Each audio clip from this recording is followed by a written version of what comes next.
श्री स्वामी समर्थ.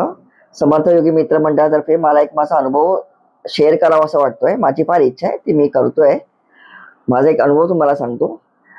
मी, माझी बायको, माझी मुलं आणि माझी सासू आणि माझ्या मेवणी, आम्ही सगळे चाललेलो ह्याला नांगरगावला, जे लोणावळ्याला आहे.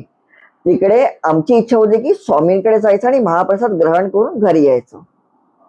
असं झालं, आम्हाला घरातून निघेपर्यंत उशीर झाला. त्याच्यानंतर आमचा थोडासा वाट भटकंती झाली. माझी वाट चुकली माझी आणि आम्ही थोडा वेगळ्या मार्गाने आम्ही तिकडे गेलो. तर त्याच्यामध्ये आम्हाला फार उशीर झाला पोहोचायला. जवळजवळ आम्हाला आहे ना, त्या मठामध्ये पोहोचेपर्यंत जवळजवळ 3:30 ते 4 वाजले.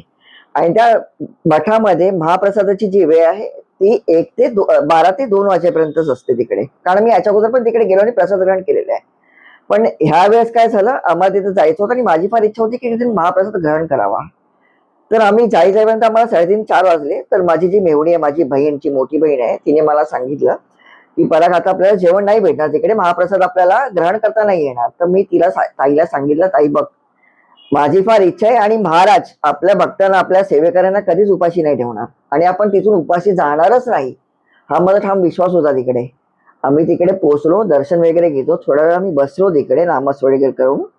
आणि तिकडून समोरून ते 2-3 जण ते मठाध्यक्ष जे आले आणि आम्हाला सांगितलं, तुम्ही जेवलात का करून? तर त्यांनी सांगितलं की, विचारलं त्यांनी आला, आम्ही सांगितलं की आम्ही नाही जेवलं, आम्हाला असं वाटलं की जेवण संपलंय करून, म्हणून आम्ही कोणाला विचारलंही नाही. पण त्यांनी सांगितलं, तुम्ही असं काही डोक्यात आणू नका असे विचार, हे स्वामींचं मठ आहे, इकडे जो येणारा प्रत्येक माणूस जेवूनच जातो. त्यांनी आम्हाला तिकडे लगेच गरम गरम जेवण बनवून आम्हाला जेव घातलं आणि आम्ही मनतृप्त तिथे जेवलो आणि निघालो. हा माझा एक्सपिरियन्स आहे, जो मी तुमच्यासोबत शेअर केला आहे. ही स्वामी समर्थांची कृपा आहे, जी आम्हाला त्यांनी त्यांच्या घरातून उपाशी पाठवलं नाही, पोटभर जेवू घातलं आणि मला तिथून पाठवला. श्री स्वामी समर्थ.